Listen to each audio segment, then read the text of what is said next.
All right, we're turning our attention to hurling, and I'm delighted to say Anthony Nash is with us to talk to us about this weekend's games and just generally the league itself. Anthony, good afternoon to you. How are you getting on?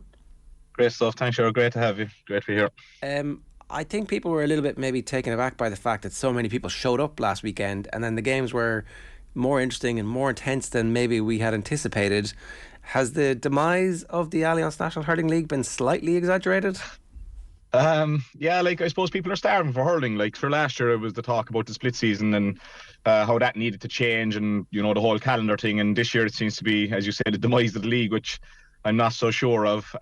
In a way, but I was actually down the park last week. 20,000 people filled in. The atmosphere fantastic, and both sets of players went at it. As close to championship pace as they possibly could. But the thing that I find about the league is that, you can't compare the two competitions. That's the main thing for me anyway, because you're never going to be able to compare anything other in the middle. But I thought last weekend was a great spectacle, especially down here anyway. Yeah, I think in advance we were all kind of going, well, look, nothing really matters on the basis of last year's league when we were slightly lulled into the form of a couple of teams in particular, and then they underperformed when the championship came around. But that's not really what it's about, is it? If you're, each of these teams will have their own criteria for what a successful league looks like. You just have to summing it up there perfectly. It's every team has a different idea and what they need from it. Does John Kiley have to have his team winning the league this year to prove that they're the best team in Ireland? He doesn't. So last year, I think everyone found out at the end that they trained through the league. Their performances were shadowed by the intensity of their training sessions going through it, and then they obviously peaked at the right time of year. That's not to say that Waterford winning the league didn't mean they were training through it, but it's just there is a difference between the timings. Some teams that are new managers now this year, there's a lot of new managers, they'll want to perform well in the league, get supporters behind them, get the players support behind them as well, just to prove that their game plan, whatever way they're going with it, is going to be the right one for championship. But then on the flip side of that, you've got the likes of John, who is just going to use those games, and I think even last weekend you could see players that he was just delighted to get game time under the belt. Yeah, and so I've been wondering about this, and we kind of began this conversation with Tommy Walsh a couple of weeks ago, just before it started, about is it possible that you can find yourself in a slump in the league and that begin to creep into your championship preparation? If, for example, you were putting your chips in and saying you want a league where you are going to go after some silverware and you want to get some, you're breeding a winning culture, and that went off the rails, then maybe that might be the case. But there's very few teams who are probably approaching it that way. Yeah, it was actually in 2013 we were in the relegation final against Clare, and both teams ended up in the All-Ireland final. And what I found that year was that we were very competitive in every game. We only lost the game by 2 or 3 points or whatever like that if we did lose a game. So we got out of the league what we needed. Now every day you go out as a player, I could play against you in FIFA and I'm going to be as determined to beat you at that at any other sport. So the human nature and the instinct and the adrenaline kicks in when you're on the field. But it's, for me, the biggest influence here is the approach from managers. The players themselves, when they're put in the field, are going to give it 100%. No, they're not obviously championship fitness, but it goes back to the calendar again. Currently I'm involved with UL there in the Fits. We'd have 7 different counties represented last night who are going out to play again at the weekend. Sure, the managers might be looking over their shoulder saying try and rest them now. So it's that kind of message that's being sent through as well, of the changing of teams and the use of the league is what they are. But going back to your slump, we weren't winning games and obviously ending up in the relegation final at 13, but it didn't take any confidence away from us because it was performances we were chasing the league rather than the results, And was there a conversation about losing the games not being important, that actually your own individual, how did the management kind of make sure that didn't have any psychological hangover? I kind of laugh at this because I guarantee you, no matter even with Liam Cahill winning the league last year or any other manager that didn't win the league last year, you're going to get the same speech inside the dressing room after. So, well, that's the league over now, lads. We'll take a break and we're going to come back at it for championship, whether you've a league title or no league title. So that same conversation happens in most dressing rooms where, right, look, the league is done. It was what it was. We'll take the learnings from it and now we're pushing ahead. So whether you win it, lose it, relegate it, promote it, you park the league and then you push on, And the big thing for me is just how do you incentivize it more? If again, I'll go back to my earlier statement. You're never going to be able to compare an All-Ireland and a league. I know Anthony Daly came out saying that 10 All-Ireland medals or 10 league medals or whatever he said, but in a way he's justifying that it is correct that the league isn't as important anymore. But it never was as important as a championship and never will be. But how can we incentivize it that managers maybe can have the opportunity to put out their best teams more often? Or else we just accept that this is essentially the pre-season, and it's a really good pre-season, and 20,000 people last week roaring on in the final few minutes in Páirc Uí Chaoimh is a pretty phenomenal representation of the desire of people to see top quality inter-county hurling. and it was top quality. Like, to be fair to them, like my argument again earlier was that, like, the players on the field, like, mentally are going 100%. Physically, they're not there yet, obviously, because of the training plan that they're on, and they could be in a training block as well. My only thing I would say was, could we lengthen that league, like, as in, like, you know, with all due respects to the Waterford Crystals or the McGrath Cups or whatever they are now, like the co-op stores, like, you know, like, they're used for challenge matches. Could you allow managers play the challenge matches and prepare for a league that might start maybe 2 weeks earlier, and then give the gap to the Fitzgibbon in the middle of that, where players aren't being pulled left, right and centre? Is probably the only way I could look at maybe giving less pressure to managers of minding players and justifying, you know, resting them. But oh yeah, like, you know, like, it's something that I feel that is something that needs to be maybe looked at just a little bit, because so like, at the end of the day, the league is important, like, you know. So come back first week of January, start the league, have a break between the league and the championship, and in that play the third level competitions. Well, you could actually even do it in the middle of the league. Like, so for example, now next weekend, right, the Fitzgibbon weekend is on Thursday and Saturday, okay? So there's a gap week there for the hurling league, which means the players can go and perform and play for their colleges. But like, if you had, let's say, a 2 week earlier again, you could do that more often. Like, every time there's a Fitzgibbon game on, that there wouldn't be a hurling league that weekend, that therefore the managers wouldn't be as under pressure then to be resting players, minding players. Because if you look at the stats nowadays, I'm a teacher, like, teachers and students probably dominate the players in the panels. It's gone so young, because it's gone so full time, that students are actually dominating a lot of panels and numbers and stuff. So it's just, that's what I would kind of look at, and then that would take the pressure of the league. Like, we should be trying to promote this. You know, we should be trying to, like, I'm a big believer in incentivizing it, like, for managers and players, like, to win it. How you do that then is a different conversation, but like, we can never put it on par with championship, and I don't think we should ever compare it to that. Everybody likes a holiday, right? You know, you could easily get holiday vouchers for the winners. That's what I'm wondering, like, you know, something like that. Like, and I know you're going to have people listening in, don't you get looked after well enough? You know, you get your tracksuits and you get your food after training, but at the end of the day, like, it's about making that competition better for spectators too. Yeah. You know, making the players really want to put their bodies in the line, you know. And like, you have to understand, there, at no stage in the league does a player go, this is only the league, I'm not going for that ball. But it's just, their training block could be altered then, where when it's a Fitzgibbon weekend, anyone that's not playing Fitzgibbon could be training harder that week, because they have a gap week as well. So therefore they're fresher going into the league games the following weekend. Yeah, that all makes a lot of sense, and so therefore it'll never happen, Anthony. We all know the disease of common sense. Can I ask you about Cork then? The desire and the atmosphere that you talked about in Páirc Uí Chaoimh last weekend, like, it seemed to signify something. It certainly signifies that this team and the Cork hurling public are still unified anyway. So are you drawing any conclusions from it? Is it just these are positive indicators and that's all it is? Yeah, like, I laughed there, I think it was last year, the year before, Cork won the first league game, and you'd see on Twitter then, booking the Burlington for All-Ireland final night, you know what I mean? Like, we tend to start well in the league down here. The difference this year to any other year is, I feel that Pat Ryan brought a group of young fellas to 2 under 20 All-Irelands, and he's after bringing a good bunch of them in. I think that the county are a little bit more patient now. I think they're patient with hope, hoping for green shoots to come up, that some 2 or 3 players might come up that we mightn't have expected yet.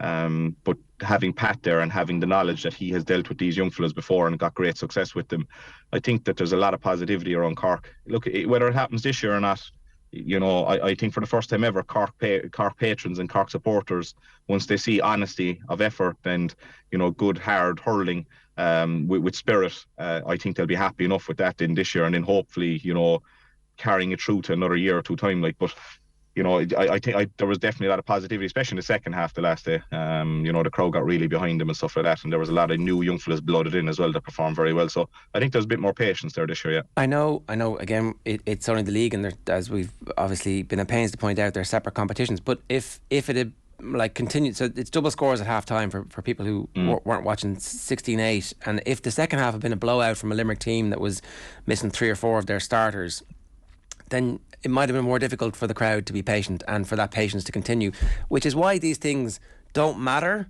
but they're actually important, if I've phrased that correctly. You 100%, absolutely. Like, see, the thing is, I go back to 13 again, we never got hammered. I can't remember anyway, maybe we did know, but I don't think we ever got hammered in any league game. So we actually had the confidence of being in games So if you would have come out, as you said, and next thing that score had extended, like then you'd be going away, management would be pulling their hair out, wondering what the hell is going on and off, and like you'd be kind of bounced back. But the fact that they bounced back in the second half, and in the manner they did, like like if you spoke to any, like I was speaking to people about, they were just happy that the intensity was upped in the second half. I think if Limerick had even gone on to win by 2 or 3 points, once Cork's second half had shown a lot more intensity and, forward hurling, which they did in the second half, I think the Cork fans would have been delighted with that. It was just a manner of a little bit like old same in the first half, where there was a lot of static ball going backwards, and then, the deliveries into the forwards weren't coming in as regularly as we like, and maybe the tackle count just wasn't the same. But then the second half, all that seemed to change and shift, and the momentum, and obviously the goals in as well, were key to it. But like you had some very good individual performances throughout, which I think would be the main thing for Pat. No, losing Robbie was a big thing, but I'd agree 100% if it was a hammering, and if they continued on like they did in the first half, they'd be pulling their hair out. Yeah. The tackle count was 26 in the first half and 42 in the second, so it's a massive jump forward. Yeah. How does that happen?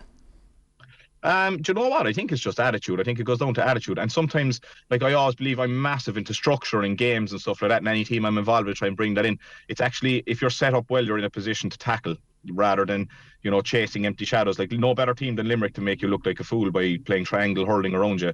But if you're able to get your players, your wing forwards back into the middle third, your midfielders hunting in the middle third then as well, and that's where the tackles are mainly happening nowadays in hurling.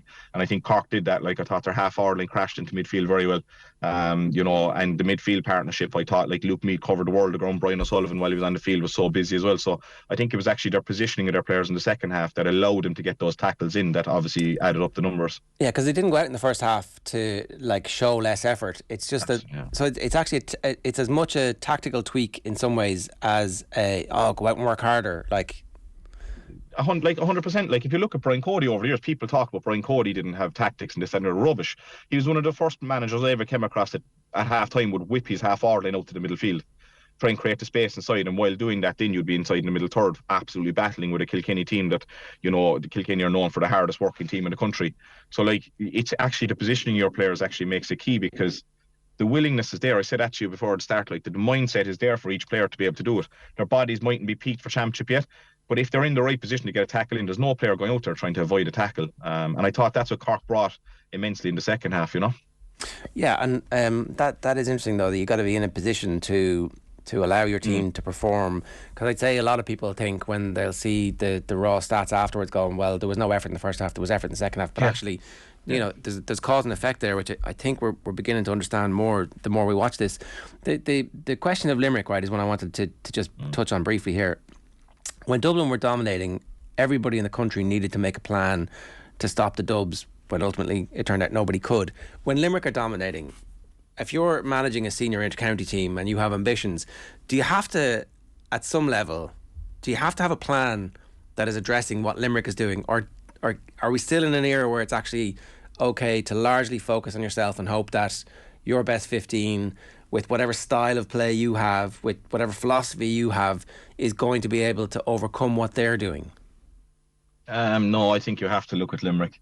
You can't be like, the one thing you can't do is obviously just focus on them, because like a team could win in All-Ireland without playing Limerick in this, you know what I mean? Like, or without beating Limerick. If it's a Munster team, you could lose to them in Munster, but some other team could beat them in a semi-final. A Leinster team could win in All-Ireland without even playing Limerick, you know what I mean? So it's not that you can be solely focused on one team, but when you do come up against them, things have to change. Like, not too many teams out there have like 6'5", athletes that are just covering ground, and then on top of it have exceptional skill levels down top of it all, But for me, I think the biggest thing I ever faced, and it's not just a goalkeeper thing, it's a team thing. I think they're the best team I've ever come across to set up for defensive puckouts. And when you're off the ball, like people think about off the ball when you're chasing it like that, they see this as an opportunity. They see it as an opportunity to get the ball back. Other teams see it as work ethic and dispossessing. They see this as an opportunity. If another team has it, that's an opportunity for us to turn them over while they're out of their shape. So if you understand like that, if a wing forward gets a puck out and the wing back pushes up on his team, from his own team, I mean, like up the field, he's out of position, you dispossess them then, and next thing all of a sudden the opposition's backline is out of place. So when they get a turnover, the other team are actually in disarray because they're on the ball before the line is out of place. So when they get a turnover, the other team are actually in disarray because they're on the ball before Limerick get it back, and they're on an attacking platform. Like, I actually could compare them to I think they're one of the best counter-attacking teams I've ever seen. And I know people might be going, oh, what's this soccer comparison rubbish? They defend in huge numbers, and then they just spring and break in, in speed, in accuracy, in power. And then they've got the two inside in Gillan and Flanagan who just keep the depth. So they're actually they're not lulling you into sense security, but like they're getting the ball off you when you least want to lose it, if you get what I'm saying. Yeah, Barcelona. Pep's Barcelona, the original one. Exactly. Like Cork are playing Limerick in the morning. Cork are on the attack. You're obviously sending extra bodies up the field with the ball. Next thing, there's a turnover, 2 quick passes, and your defence is out of shape. And that's when you're at your weakest, like when you're on the ball, and which is the right way to be in hurling because you're trying to go forward and get your score. But when you're turned over at the incorrect time, and Limerick have their structure so well, like they kill space, their backline hold, their midfielder protect, their half forward line protect the midfield, and next thing you're inside in a place where there's no space and there's no air to breathe inside there, and then they break. But like, how do you beat it? I think I thought I heard Dave saying that he has ideas of how to beat Limerick or something like that. Not he said in the Sunday game something last year. I'm looking forward to seeing him. It's if I was able to tell you how to beat them, like, then I'm sure someone would have picked up the phone to me and asked me to manage their county. Like, but you have to have the perfect game and hope that they're off. That's what I feel at the moment, and I don't see it any other way this year. In fairness, he's trying. He's like many people have on the bar stool of like, oh, you could do this and this. But we will get to see in the real environment exactly what that looks like in championship, and sooner rather than later. I listen. It's brilliant. Listen, for the likes of him, I've said this before. I'm delighted he's back in the game. Like, I know there's people out there from outside of Clare that wouldn't like him and stuff like that, but I think it's brilliant for the game, and I am looking forward to seeing what he does, because he is that type of manager that will be willing and will have the confidence in himself to back a new plan against them. But like, we're talking about Limerick as if like we're hopeful of stopping. We also have to enjoy what they're doing. They're an exceptional bunch of players. They're just like that Dublin team in football. This Limerick team in hurling, like, while I hated playing against them, and you kind of feel the pain of their puck out setup more than anyone else. Like, they're what they've done is an incredible achievement. So you said there that their defensive puck out was I don't know, was it the best you've seen? But what specifically was it that was so amazing about it? They zone like they don't they hand off the players exceptionally well, and they zoned in, like, so they cut out the space for the low puck out into their half back line, and they either make you go short to your full back line, or a very risky one into the middle third, or else you go long and high. And remember, you're going long and high, and potentially Dan Morrissey, Declan Hannon, Kyle Hayes, Dermot Burns, whoever's there. So you're pucking a long high ball down top of a 6'4" or 5 hurler who is able to hurl as well. And then off they go with their counter attack again. And this year we played against the Piercy with So Liberties, and they adopted a similar setup. And like, obviously the similarity between the two was Will O'Donoghue. So every time I looked up to hit a puck out, excuse me, he was there with his hand up and hurled up, and by being in the position he was in, he was cutting out an option for a puck out, by just being in the correct position at the right time. And they turn over opposition's puck outs more than opposition win their own puck outs. So what should be an advantage for you, which exactly. You feel good about life. We have possession. It's our turn to be on the offensive here, and they're like, no thanks. And then on top of that, anytime you do have the ball, you're kind of constantly on edge, because as soon as we get turned over here, they're going to spring. Your goalkeeper has to have, I think, a team to beat them, their goal is going to have a fantastic day of being able to vary his puckouts, into the half back line, midfield and half forward line, and keep changing them to keep them moving. Like, because if you consistently go along, they send their half forwards back, and as I said to you before, they break. So they'll win it back, they'll hand pass, they'll move it, and they'll go. So any team that has to go, your puckout system has to be varied and accurate. Because if you do go to the cornerback, they hound you down inside there. And look, they're not unbeatable. I'm not building that up for a second, and Clare almost showed last year.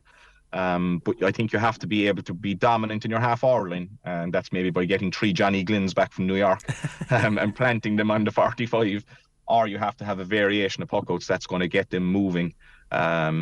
But like, again, me sitting here on the phone to you, like you said about the fellas in the bar stool, it's very easy to discuss this. It's very easy to look at it in the tactics board and in the media room, but it's very difficult to do under pressure in Croke Park. I do think it helps for people listening to this, watching over the next while, watching how teams are desperately trying to come up with something when they go up against them to counteract that.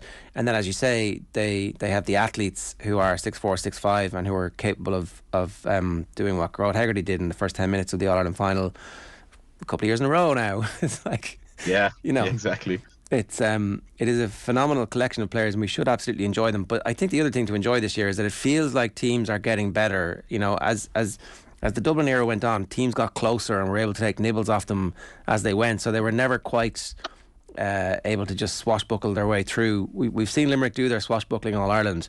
And it did feel like last season both Clare and Kilkenny were getting a bit closer, and so we should be looking for everybody to get a bit closer this year. Yeah, like see, going back to our point there earlier on, like, you know, what can you do to beat Limerick? I'm sure if you get a game plan that can beat Limerick, you have a game plan that's going to beat everybody. You know what I mean? Because they are the benchmark at the moment. So like your earlier point, do teams look at themselves? Of course, you have to look at yourself. Like, I'm sure Waterford will bring something different on the day if he beat the sweeper system again and breaking again, or what they'll decide to do. Like, I even noticed against the underdogs, the very first game they played a sweeper, like, you know, like as if the underdogs didn't need enough of hope, like going out facing 7 backs. But like it's a case of, if you get your game plan right against the likes of Limerick, sure, then you should be hopeful of beating everybody else. So there are teams coming. Like, I guarantee you Tipperary will be a better force than they were last year. Liam Cahill has got all the kids that he had when they won the under-21 All-Ireland. They're back in under him as well, and I know, to speaking to one or two of them, that they have huge time from. So there's going to be a lot of competitive hurling this year, which is all we want, really, like, you know, and a competitive championship with the round robins going, you know, each team going at it. So look, I think it's a positive year. I think last year showed absolutely that, like, the Munster final was one of the best games we've ever seen. And more of it hopefully this year. 100%. Anthony, great to have you with us this week. Thanks a million. Cheers. Thanks a million. Thanks. It's Anthony Nash giving us his thoughts there.